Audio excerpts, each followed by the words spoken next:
Большая потеря. Украина заявляет о гибели пилота во время выполнения боевого задания. Что произошло в небе на запорожском направлении и какой истребитель потерян? Полная готовность. Беларусь и Россия начали учения «Запад-2025». Польша срочно перебросила 40 тысяч военных к границам. Москва резко обратилась к Варшаве. Поставлен ультиматум.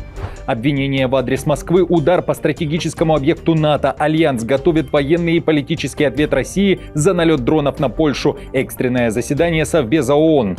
Сроки озвучены. В ЕС впервые дают понять, конца войны не видно. Брюссель заявляет о длительности боевых действий в Украине и необходимости ухода с поста Путина и Зеленского. Предупреждение для Трампа и готовность нанести настоящий удар по силам США, а также внезапное заявление председателя Софеда России. Матвиенко взялась за мужскую силу. О чем речь? Досмотрите.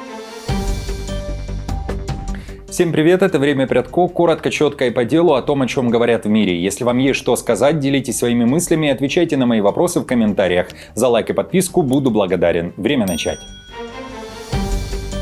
Сближение США и Беларуси, а также переговоры между Трампом и Лукашенко под пристальным вниманием мировой прессы. В сети были опубликованы списки тех, кто в результате вчерашней сделки между Минском и Вашингтоном вышел на свободу из белорусских тюрем. Это 52 человека, среди них 14 иностранцев, граждане Литвы, Латвии, Великобритании, Польши, Германии, Франции и, конечно же, белорусы, которые правозащитными организациями были признаны политзаключенными. Представители Белого дома сделали выгодное предложение Минску. Лукашенко передали письмо от Трампа, запонки и самые лучшие пожелания, а также сняли санкции с государственной авиакомпании и пообещали открыть посольство США в белорусской столице.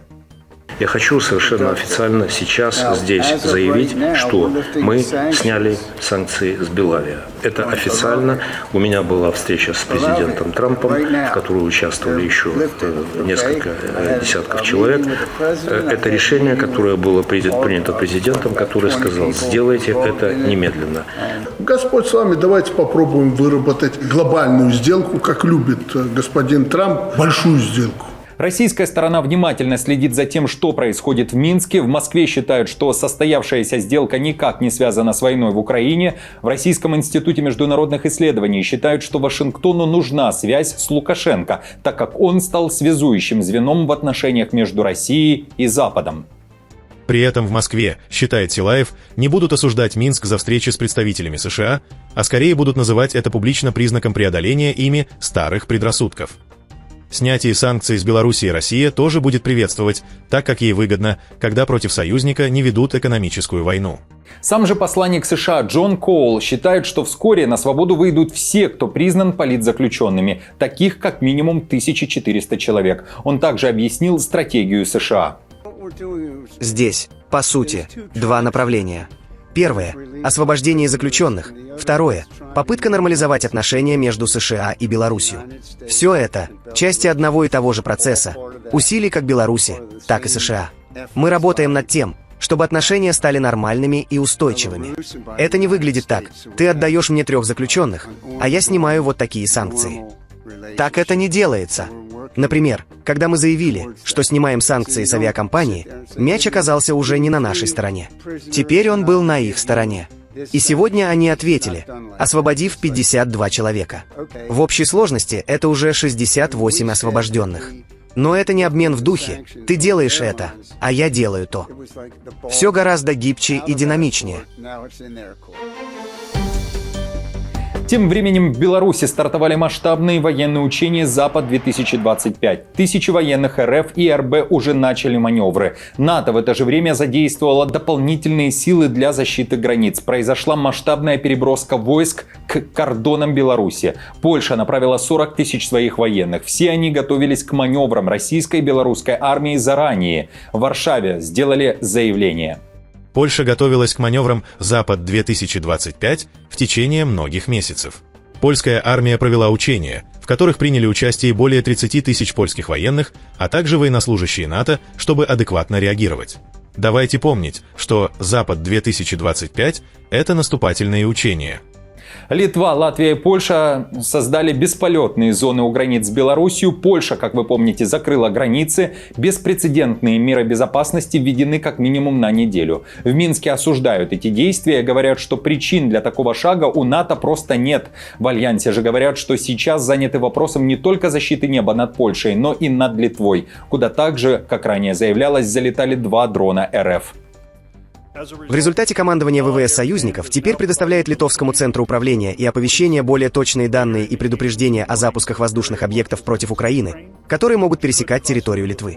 Командование ВВС союзников координирует эту работу с национальными усилиями Литвы по противовоздушной обороне, проектом «Вильнюсский щит», что обеспечивает лучшую интеграцию и предотвращение конфликтов в случае необходимости задействования сил НАТО. В России также осудили действия Польши, которая полностью закрыла границу. В МИД РФ заявили, что Москва и Минск сделали жест доброй воли, когда перенесли учения в центральную часть Беларуси. Россия в ультимативной форме обратилась к Варшаве. Предлагаю послушать. Ясно и то, что рестрикции польского руководства подрывают базовые гуманитарные принципы, в первую очередь свободу передвижения людей. Жители приграничных районов Польши и Белоруссии лишаются возможности поддерживать традиционно близкие родственные связи и человеческие контакты. Призываем Варшаву задуматься о последствиях таких деструктивных шагов и пересмотреть принятое решение в кратчайшие сроки. НАТО готовит военный оборонительный ответ России. Издание Bloomberg пишет о планах Альянса, который все-таки собирается ответить на недавние события в польском небе. Авторы материала уточняют, что сейчас готовится также и политический ответ. Каким именно он будет, неясно.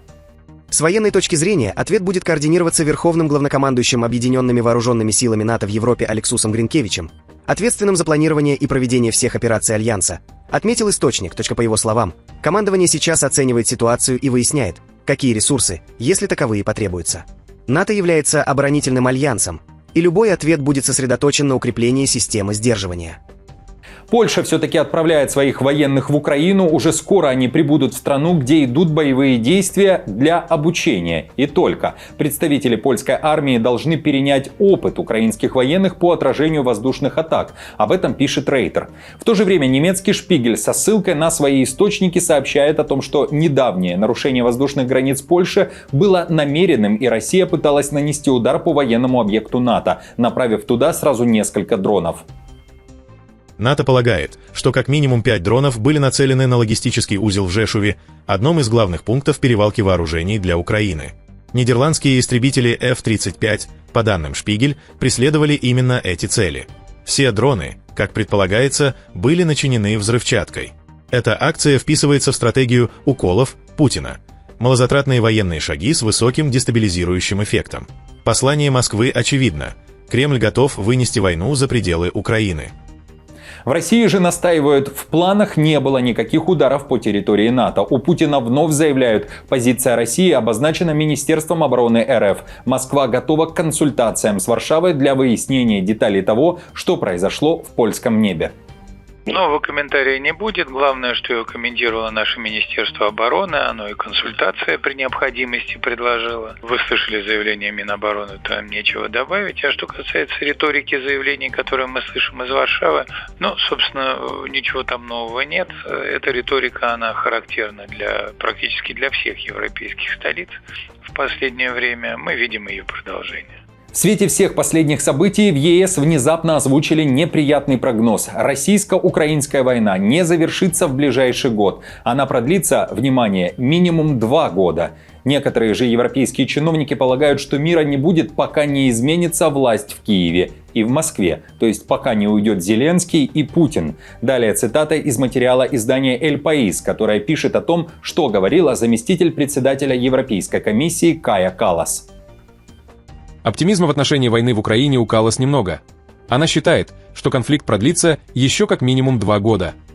В кулуарах Страсбурга говорят, что фронт застыл, Россия осмелела, что подтвердилось атакой на Польшу.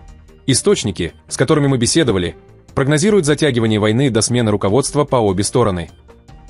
И еще об ответе, который готовит НАТО и Польша. В Варшаве заявили, что добиваются сейчас международного ответа для РФ за налет дронов. Вопрос будет решаться на экстренном заседании Совбеза ООН. Заседание состоится в пятницу, сообщил польский посол при ООН национальному агентству PAP. Мы обращаем внимание всего мира на эту беспрецедентную атаку российских дронов против государства, которое является не только членом ООН, но также членом ЕС и НАТО, заявил министр иностранных дел Польши Радослав Сикорский в эфире местного радио. В то же время в ночь на 12 сентября дроны полетели уже не из России, а в Россию. И не из Польши, а из Украины. Мониторинговые каналы писали о налете десятков беспилотников и рекордном ударе. Первые мощные взрывы прогремели в Смоленской области. Там, судя по информации из открытых источников и видео очевидцев, били по АЗС «Лукойл». После началась атака на Москву. В российской столице заявляли об уничтожении беспилотников на подлете. ПВО работало в области. Гремело в Курской, Брянской, Тульской областях. О целях в небе заявляли и в Ленинградской области. Признание проблемы. В Украине заявляют о потере еще одного пилота и истребителя. Речь не идет об F-16 во второй половине дня, 11 сентября, на запорожском направлении, как заявляет 39-я бригада тактической авиации ВСУ, разбился самолет Су-27. Официально заявляется, что причины и обстоятельства происшествия выясняются. При выполнении боевого задания на самолете Су-27 погиб наш побратим, летчик 39-й бригады тактической авиации майор Боровик Александр Николаевич. Отмечу, что с украинской стороны больше не озвучено никаких деталей. В России при этом также не сообщали о сбитии этого сверхзвукового истребителя. В сводках Минобороны нет никакой информации. А Z-блогеры лишь репостили новость из украинских пабликов. Напомню, что 23 августа воздушные силы Украины сообщали о потере пилота и истребителя МиГ-29, который разбился после выполнения боевого задания при заходе на посадку. Кроме того, 29 июня Украина также потеряла летчика и самолет F-16 во время выполнения боевого задания. Самолет получил повреждения во время отражения воздушной атаки. Пилот успел катапультироваться, однако погиб, сообщали воздушные силы ВСУ.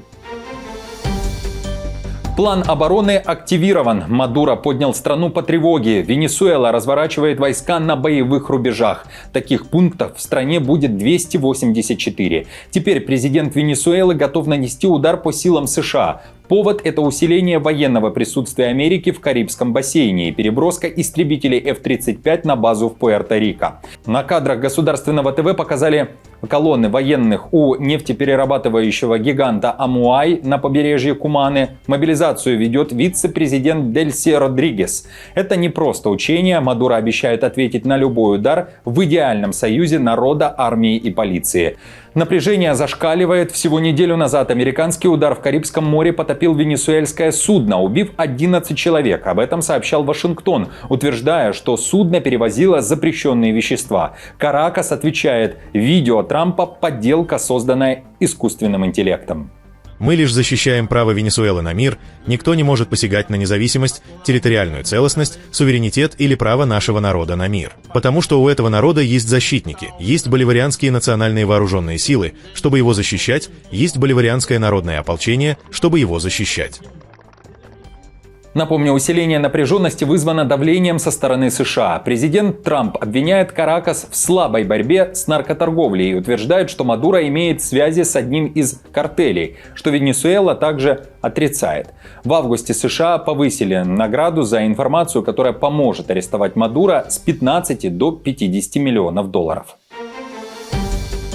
Председатель Совфеда России Валентина Матвиенко взялась за мужскую силу и уверена, что стране не хватает кабинетов мужской консультации по аналогии с женскими. По ее словам, отдельные кабинеты для мужчин уже появляются в Москве, и это может стать новой нормой, если перенять опыт российской столицы. Матвиенко уверена, что мужчинам также следовало бы проходить полноценное обследование у урологов и андрологов, которые могли бы заняться проблемами мужского бесплодия. Но хочу еще раз подчеркнуть, что контроль за репродуктивным здоровьем должен быть не только женщин, но и мужчин. Нужны, если хотите, мужские консультации. Вот заставьте мужчину пойти проверить репродуктивное здоровье, где написано «женская консультация». Да он никогда в жизни не пойдет. И есть практика уже в Москве, кстати, я ее изучала, и в других регионах, когда вот стоит здание, половина написано «женская консультация, отдельный вход», половина «мужская консультация, для мужчин отдельный вход». В то же время накануне звездой российского интернета стал глава Бурятии, который дал мужчинам региона задачу нести жен в спальню и заполнять новый детсад. Такое заявление он сделал в своих соцсетях после открытия городского детского сада «Подснежник» в Северобайкальске. Спасибо строителям, педагогам и всем, кто вложил силы в этот важный для города проект. Детский сад станет местом радости и первых открытий для ребятишек Северобайкальска. Главная задача для северобайкальцев – штаб детский сад всегда был полон детьми. Мужики взяли жен на руки, унесли в спальню и «ну вы меня поняли». Работаем! Израиль должен оказаться в изоляции. Этого уже требуют страны-участницы песенного конкурса Евровидения. Ирландия и Испания заявили, если Израиль допустят к конкурсу, они выходят из игры. Причина – действия Цахал в Газе. Тем временем Испания пошла еще дальше и ударила санкциями, оружейное эмбарго, спецзапреты для израильских судов и самолетов. И это лишь часть из тех ограничений, под которые попал Иерусалим. В свою очередь в Израиле назвали шаги Мадрида антисемитскими. Вместе с этим эмбарго вводится запрет на транзит через испанские порты всех судов, перевозящих топливо для вооруженных сил Израиля. Третья мера – отказ во входе в воздушное пространство Испании всем государственным самолетам, перевозящим военные грузы, предназначенные для Израиля. Запрет на въезд в Испанию для всех лиц, прямо причастных к геноциду, нарушениям прав человека и военным преступлениям в секторе Газа. Пятая мера – запрет импорта продукции из незаконных поселений в Газе и на западном берегу с целью противодействия этим оккупациям. Друзья, на этом все. Спасибо вам за просмотр. До встречи уже завтра. Не забудьте подписаться на канал и поставить лайк этому видео. А я напомню, новости за неделю собраны в плейлист. Переходите и смотрите.